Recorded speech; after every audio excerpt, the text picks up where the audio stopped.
आपको बहुत ही ज्यादा खस्ता और टेस्टी फूल मठरी बनाना बताती हूँ कैसे बनाई जाती है। ये देखने में जितनी सुंदर लगती है उससे ज्यादा ये खाने में टेस्टी लगती है। तो चलिए देख लेते हैं इसे कैसे बनाया जाता है। मठरी बनाने के लिए ये हमने 2 कप मैदा लिए, ग्राम में नापे तो ये 250 ग्राम है। आप मैदे की जगह आटे का भी इस्तेमाल कर सकते हैं। चलिए मठरी बनाना शुरू करते हैं। जो हमने मैदा लिया वो हम इस बाउल में डाल देते हैं। 1 टीस्पून नमक आप अपने टेस्ट के अनुसार थोड़ा सा कम या ज्यादा भी कर सकते हैं। 1 टीस्पून अजवाइन को हाथ से क्रश करके डालेंगे जिससे कि खुशबू अच्छी आएगी। अब इसके अंदर 4 टेबलस्पून देसी घी डाल देते हैं। आप घी की जगह ऑयल का भी इस्तेमाल कर सकते हैं, लेकिन देसी घी की बनी हुई मठरियाँ खाने में तो टेस्टी लगती हैं, बहुत ही ज्यादा खस्ता बनके तैयार होती हैं।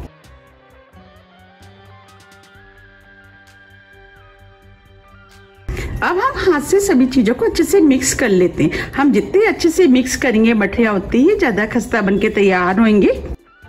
अब ये सभी चीजें अच्छे से मिक्स हो गई हैं। देखिए हम मुट्ठी बांध रहे हैं तो मुट्ठी बंध रही है, इसका मतलब इसके अंदर मौन सही है। अगर आपकी मुट्ठी नहीं बनती है तो आप इसमें 1 टेबलस्पून घी का इस्तेमाल और कर सकते हैं। ये हमने 1 कप पानी लिया है, इसमें से हम थोड़ा थोड़ा पानी डालते जाएंगे और डो बनाते जाएंगे। इसका डो हमें बिल्कुल उसी तरीके से बनाना है जैसे कि हम पूड़ियों का बनाते हैं। पानी थोड़ा थोड़ा करके ही डालें जिससे कि इसमें ज्यादा ना हो जाए। देखिए हमने ये डो बना लिया है, बस हमें इसी टाइप का डो चाहिए। ये ना ही ज्यादा सख्त है और ना ही ज्यादा लूज। इस डो को बनाने में आधा कप से थोड़ा सा ज्यादा पानी का इस्तेमाल हुआ है। अब हम इस डो को थोड़ा सा और चिकना कर लेते हैं। अब ये डो चिकना हो गया है। अब इसे ढक देते हैं और 20 मिनट के लिए सेट होने के लिए रख देते हैं। जब तक डो सेट हो रहा है हम साटा बना लेते हैं। साटा बनाने के लिए 3 टेबलस्पून घी हम इस बाउल में डाल देते हैं।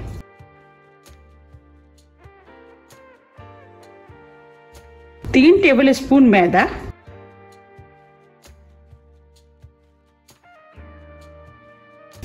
अब दोनों चीजों को अच्छे से मिक्स कर लेते हैं।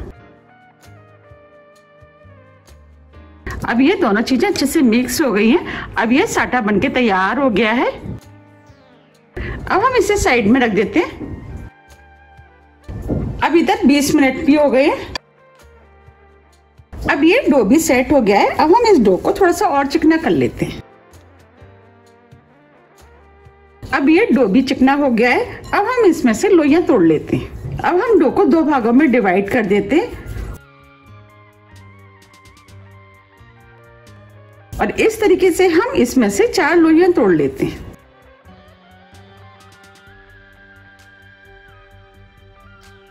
इन लोइयों को हम चिकना कर लेते हैं।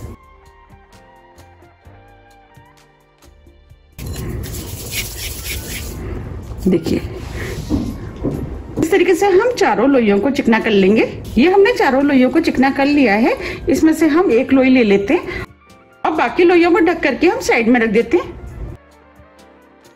और इस लोई को हम मैदे में लपेट लेते हैं।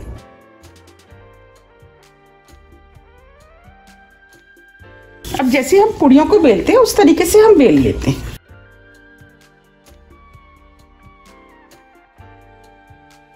अब मैं आपको पास से भी दिखा देती हूँ। देखिए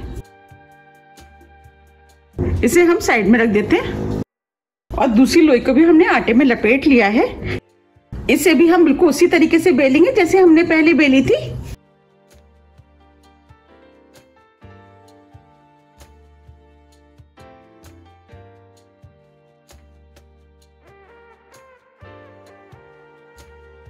ये भी हमने बेल ली है। जो हमने साठा बनाया था वो हम पूरे पे पतला पतला लगा देते हैं।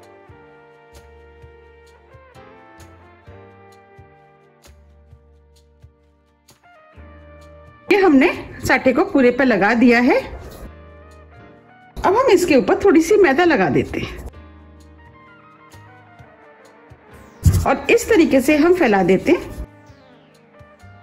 अब जो पूड़ी हमने बेली थी वो हम इसके ऊपर रख देते हैं और इस तरीके से दबा देते हैं।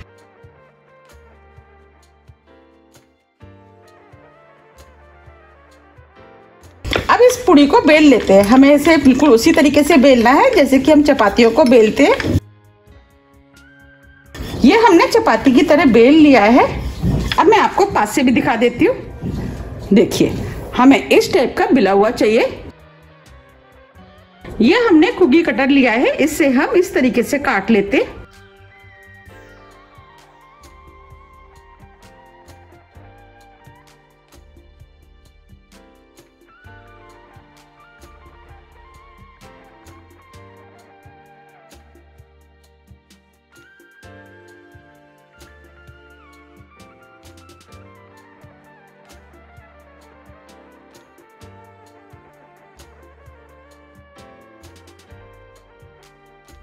ये हमने काट लिया है, जो साइड में इसे हम निकाल लेते हैं।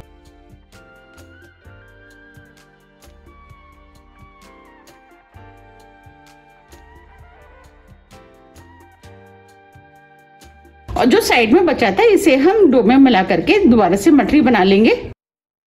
अब मैं आपको पास से भी दिखा देती हूँ। देखिए देखिए, हमें इस टाइप से कटी हुई मठरी चाहिए।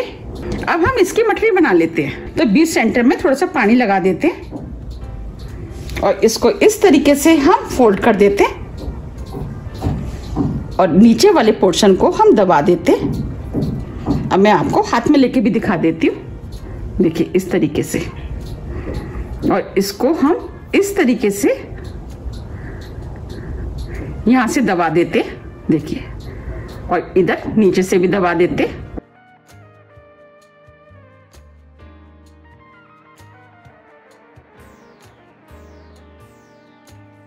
देखिए कितनी बढ़िया मठरी बनी है। इस तरीके से हम सभी मठरी बना के तैयार कर लेंगे। आपको हाथ में लेके भी दिखा देती हूँ। देखिए, हमें इस तरीके से बीच सेंटर में पानी लगाना है और इसको इस तरीके से हमें फोल्ड करना है। फोल्ड करने के बाद जहां हमने पानी लगाया उस वाले सेंटर को हम इस तरीके से दबा देंगे और इसके बाद हम इस तरीके से दोनों को मिला देंगे और यहाँ पे भी हम इसको दबा देंगे। और जो हमने नीचे की साइड दबाया था उस वाले पोर्शन को भी हम इस तरीके से दबा देते। देखिए, ये मठरी बनके तैयार हो गई है। इस तरीके से हम सभी मठरी बना के तैयार कर लेंगे। ये हमने सभी मठरियां बना के तैयार कर ली हैं। चलिए अब हम इनको फ्राई कर लेते हैं। इसके लिए हमने कढ़ाई में ऑयल गरम करने के लिए रख दिया था। हमें फ्राई करने के लिए स्लो मीडियम ऑयल गरम चाहिए। अब हम ऑयल को चेक कर लेते हैं। उसके लिए हम थोड़ा सा डो कढ़ाई में डाल देते। देखिए, इसमें हल्के हल्के से बबल्स आ रहे हैं, इसका मतलब ऑयल गरम हो गया है। बस हमें इतना ही गरम ऑयल चाहिए। अब इसको निकाल देते। अब जो हमने मठरियां बनाई थी वो हम कढ़ाई में डाल देते। जितनी मठरियां कढ़ाई में आएंगी उतनी हम डाल देंगे।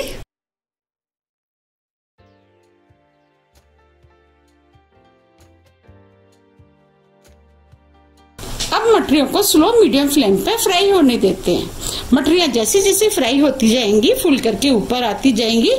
आप देख पा रहे हैं मठरियां फूल करके ऊपर आना शुरू हो गई हैं। जब ये हल्के गोल्डन कलर की हो जाएंगी इसके बाद हम इनको पलटेंगे। हमें इन्हें स्लो मीडियम फ्लेम पे ही फ्राई करना है, जिससे कि ये अंदर तक अच्छे से सिक के तैयार हो। ये मठरियां खाने में बहुत ही ज्यादा टेस्टी लगती है। आप भी इनको बनाइए, आपको भी ये बहुत ज्यादा पसंद आएंगी। अब ये मठरियां हल्के गोल्डन कलर की हो गई हैं। अब हम इनको पलट देते हैं। हमें इन्हें इसी तरीके से उलट पुलट करके गोल्डन कलर का फ्राई करना है। अब ये मठरियां गोल्डन कलर की हो गई हैं। अब हम इनको निकाल लेते हैं।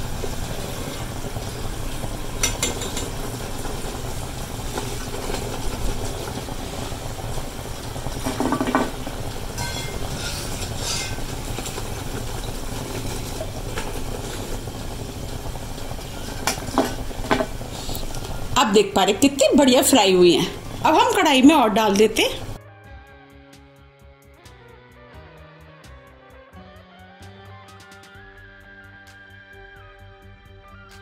अब इनको भी बिल्कुल उसी तरीके से फ्राई कर लेंगे जैसे हमने पहले की थी। अब ये मठरियां भी फ्राई हो गई हैं। आप देख पा रहे कितनी बढ़िया मठरियां बनके तैयार हुई हैं। इस तरीके से हम सभी मठरियों को फ्राई कर लेंगे। अब मैं आपको पास से भी दिखा देती हूँ। इसमें से हम एक मठरी ले लेते हैं। देखिए देखिए, मठरियां देखने में कितनी सुंदर लग रही है और ये खाने में भी बहुत ही ज्यादा टेस्टी लगती हैं। अब मैं आपको तोड़ के भी दिखा देती हूँ कितनी खस्ता बनी है।